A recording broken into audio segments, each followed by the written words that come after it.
Hello friends, this is Veerpal और आज फिर मैं एक वीडियो के साथ हाजिर हूँ आपके साथ।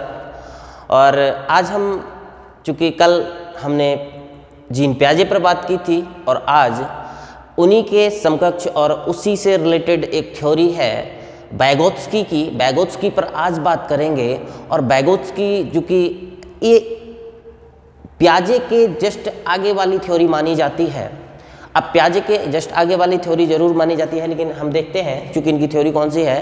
तो चूंकि पियाजे जो साहब थे, पियाजे ने क्या किया, जो अपना संज्ञानात्मक विकास सिद्धांत दिया था वो बच्चे के परिपक्वन या फिर किसी स्टेज के आधार पर दिया था, या फिर कह सकते हैं उसके जैसे जैसे मैच्योर होता जाता है उस मैच्योरिटी के आधार पे दिया था।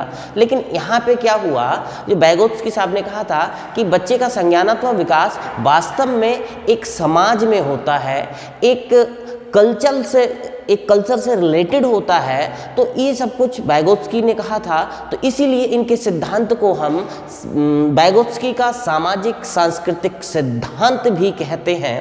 सामाजिक सांस्कृतिक सिद्धांत, ध्यान दीजिए, अगर क्वेश्चन आता है कि वाइगोत्स्की का सिद्धांत का नाम, तो वाइगोत्स्की के सिद्धांत का नाम सामाजिक सांस्कृतिक सिद्धांत होगा। बहुत बार ये क्वेश्चन आ जाता है कि वाइगोत्स्की के सिद्धांत में किसको वरीयता दी जाएगी, तो वरीयता समाज को दी जाएगी। ठीक है, चलिए बात करते हैं वाइगोत्स्की पर। चूंकि हम बात करेंगे सबसे पहला, चूंकि जो वाइगोत्स्की थे वो एक रशियन कंस्ट्रक्टिविस्ट थे, मतलब साइकोलॉजिस्ट थे, कंजर्विस्ट थे, या फिर हम कह सकते हैं इनकी जो थ्योरी थी वो पूरी तरह से फोकस्ड करती है सोशियो कल्चरल एस्पेक्ट्स पर। मतलब जितने भी जो समाज है या फिर कल्चर है, यही बालक के संज्ञानात्मक विकास में हेल्प करता है। और इसी के अकॉर्डिंग अगर वाइगोत्स्की माने तो इसके किसके अकॉर्डिंग, आपका सोशियो और कल्चरल एस्पेक्ट्स में, मतलब सामाजिक और सांस्कृतिक परिप्रेक्ष्य में ही बालक का संज्ञानात्मक विकास होता है। क्योंकि अब संज्ञानात्मक विकास की अगर हम बात करें तो इन्होंने अपने संज्ञानात्मक विकास में पियाजे से हटकर बात की है। और पियाजे से हटकर बात की है तो इन्होंने लैंग्वेज एंड थॉट नाम की एक अपनी पुस्तक भी प्रकाशित की, जो कि कभी कभी एग्जाम में आ जाता है कि इनकी पुस्तक का नाम, तो इनकी पुस्तक का नाम है लैंग्वेज एंड थॉट। ठीक, अब देखिए कुछ मेन कॉन्सेप्ट हैं इनके थ्योरी में। आपका एक तो सोशल इंटरेक्शन है, सोशल इंटरेक्शन है, लैंग्वेज है, कल्चर है। चूँकि जो सामाजिक अंतःक्रिया है, वाइगोत्स्की के द्वारा जो सामाजिक अंतःक्रिया होती है उसी के द्वारा बच्चे का संज्ञानात्मक विकास संभवतः कंप्लीट होता है। और जिसमें कल्चर मतलब संस्कृति और लैंग्वेज मतलब भाषा, ये दोनों मुख्य भूमिका निभाती हैं। अब भाषा की बात करें, लैंग्वेज की बात करें, तो वाइगोत्स्की ने इसे संज्ञानात्मक विकास का मुख्य टूल माना है, यानी मुख्य यंत्र जिससे बालक का संज्ञानात्मक विकास होता है या संज्ञानात्मक विकास आगे बढ़ता है। फिर नेक्स्ट बात करते हैं, क्योंकि ये लैंग्वेज जो है, इन्होंने बच्चे की लैंग्वेज को, या तो बच्चा जो स्पीच देता है वो एक पर्टिकुलर लैंग्वेज में देता है। अब उस स्पीच को इन्होंने दो भागों में डिवाइड कर दिया था। एक तो बच्चे की पर्सनल स्पीच कह सकते हैं, जिसे प्राइवेट स्पीच कहा था इन्होंने, या व्यक्तिगत वार्ता कहा था इन्होंने। दूसरा है आपका सामाजिक वार्ता या फिर सोशल स्पीच कह सकते हैं उसे। तो सोशल स्पीच का मतलब जो था इनके द्वारा कि जब बच्चा अपने से बड़ों में या फिर अपने आसपास के अपने वातावरण में जो वार्ता कर रहा है, जो एक दूसरे से लोगों के विचार जान रहा है, अपने विचार दूसरों तक पहुंचा रहा है, जिसे इन्होंने कहा था सोशल स्पीच।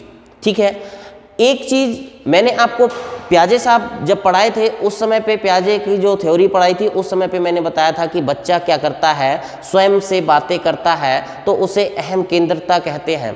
लेकिन यहाँ पे क्या हुआ, यहाँ पे जो वाइगोत्स्की है उन्होंने कहा कि जब बच्चा स्वयं से बातें करता, मतलब प्राइवेट स्पीच कर रहा है, बच्चा जब प्राइवेट स्पीच कर रहा है तो इन्होंने उसे कहा कि बच्चा अपनी जो कार्य है उसको सेल्फ रेगुलेट कर रहा है, मतलब मतलब अपने आप को नियमित करने के लिए अपनी जो स्व केंद्रित वार्ता है उसे अपनाता है। फिर अब देखते हैं इनकी मुख्य टॉपिक और कौन कौन से हैं। इसमें एक तो है स्कैफोल्डिंग। स्कैफोल्डिंग किसे कहेंगे, या फिर जेडपीडी किसे कहेंगे, या एमकेओ किसे कहेंगे, बात करते हैं इस पे। स्कैफोल्डिंग की अगर हम बात करें तो स्कैफोल्डिंग देखिए, इसे मैं एक डायग्राम के माध्यम से आपको बताना चाहूँगा। क्योंकि जब एक बच्चा, ये देखिए मान लीजिए ये यहाँ पे एक बच्चा है, यहाँ पे एक बच्चा है, और उस बच्चे को एक ऐसा वर्क जिसे वो यहाँ तक कर लेता है, ये रहा ए नाम का बच्चा है, और ये किसी वर्क को यहाँ तक अपने आप कर लेता है, मतलब वो किसी की सहायता नहीं लेता है, ऐसा वर्क जिसे वो स्वयं से कर सके। फिर इसके बाद इस कार्य को आगे तक नहीं कर पाता स्वयं से, एक स्टेप तक खुद कर लेता है लेकिन दूसरे स्टेप तक उसे नहीं कर पाता। लेकिन अगर कोई उसे हेल्प कर दे तो वो उस कार्य को कर लेता है। मतलब यहाँ से लेकर यहाँ तक वो किसी दूसरे की सहायता से कर सकता है। इस क्षेत्र को ये अगर हम इस यहाँ पे बी नाम रख दें और इसे सी दे दें, तो बी से लेकर सी तक का जो एरिया होगा इसे बैगोत्स्की ने कहा था ZPD, zone of proximal development. Clear, बहुत बार क्वेश्चन आता है मित्रों कि ZPD क्या है, तो ZPD zone of proximal development, ऐसा एरिया जहाँ से बालक किसी दूसरे की सहायता से कार्य करता है, उसे क्या कहेंगे मित्रों, ZPD।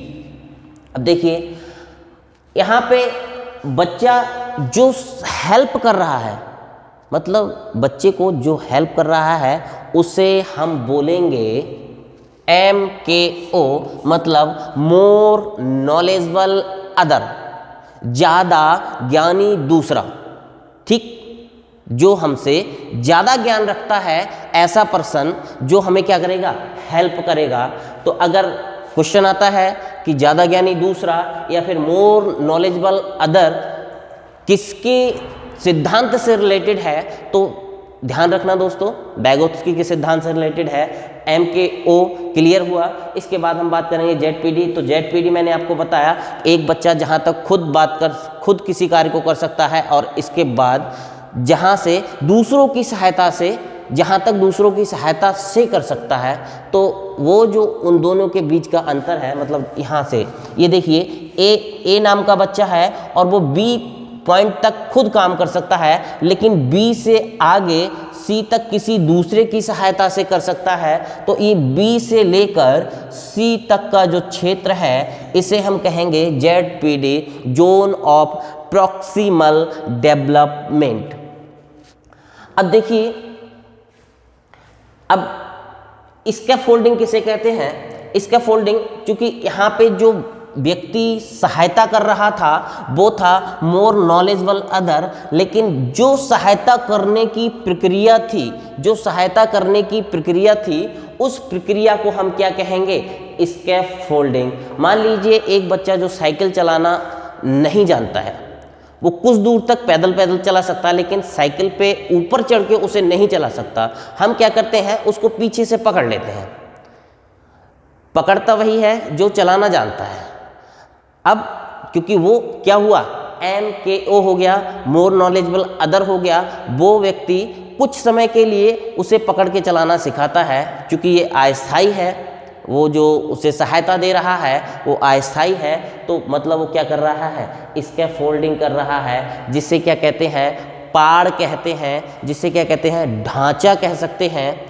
ये मतलब जिसके सहारे से किसी काम को किया जा सकता है, उस प्रक्रिया को हम क्या कहेंगे, स्कैफोल्डिंग कहेंगे। लेकिन जो क्षेत्र है जहाँ तक दूसरों की सहायता से कर रहा है और जहाँ तक खुद कर लेता है, उन दोनों के बीच के डिफरेंस को हम क्या कहेंगे मित्रों, उसे ZPD कहेंगे।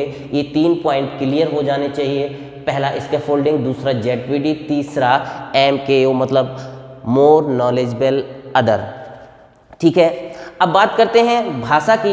एक बहुत मुख्य पॉइंट है, मैंने आपको बताया था कि जो जीन पियाजे साहब थे, जीन पियाजे साहब ने कहा कि भाषा बाद में आती है, पहले विचार आता है, लेकिन वैगोत्स्की के अकॉर्डिंग जो भाषा है वो पहले आती है और विचार बाद में आते हैं। तो यही था आपका जीन पियाजे का सिद्धांत से अलग वैगोत्स्की का सिद्धांत। Thank you class.